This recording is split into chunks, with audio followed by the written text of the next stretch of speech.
Mrs. Orpah Smith. Not sure I say that first name correctly. Don't believe I ever addressed a lady by her first name at all. But I don't want any confusion. This is not Anna Smith, the English teacher. This is Orpah Smith, business teacher. And she is a lady well up in years. You know, I was very young at the time. I thought she was really old. She seemed to me, in many ways, to be older than the wonderful teacher that had the first name, Miss Rose, back there at Hartner, who was 72 or 3 when I went there and 4 or 5 when I left. Well, she was a very private person, and I never really got to know her well. But she's the one, you know, that the custodian, when he was showing me around the building, said, "This lady won't allow me in her room."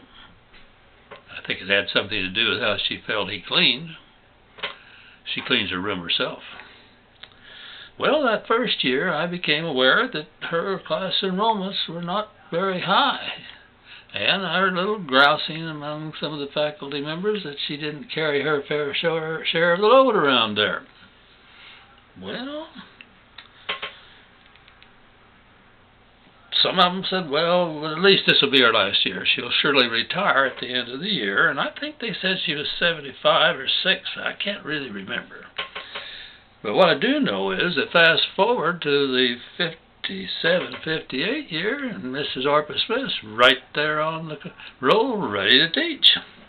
And her enrollments weren't very high.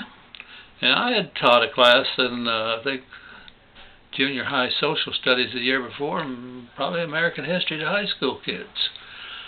And in that junior high class, there were some kids that just weren't making any effort to do what they ought to do at all, just 2 or 3 girls. And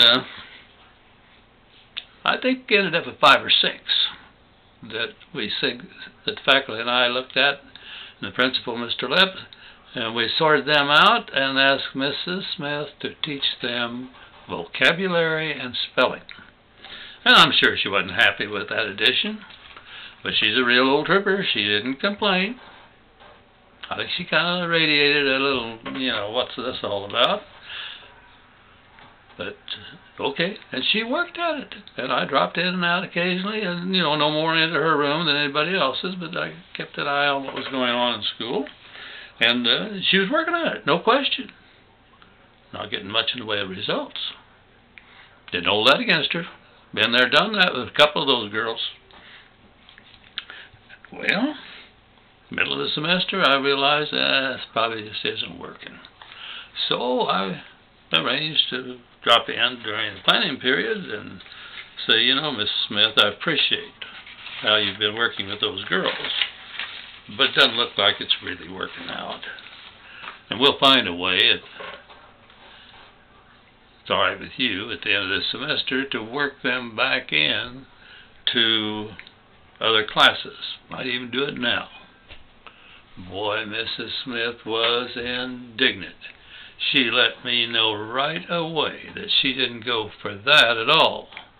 She said, Mr. Riggs, I can teach a dog to do tricks, and I can teach those girls to spell.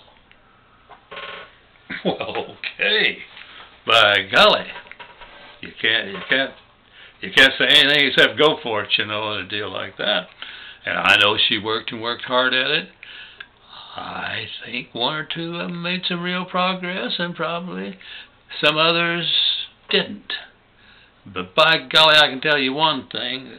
That if they didn't make progress, it wasn't because Mrs. Smith didn't expect it of them, demand it of them, and do her level best to see that it happened. You know, she left us at the end of that year. I know I thought that she was just retiring.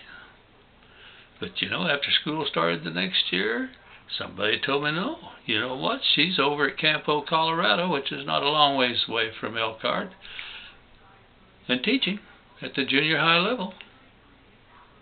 A real trooper. Maybe she set the example for me.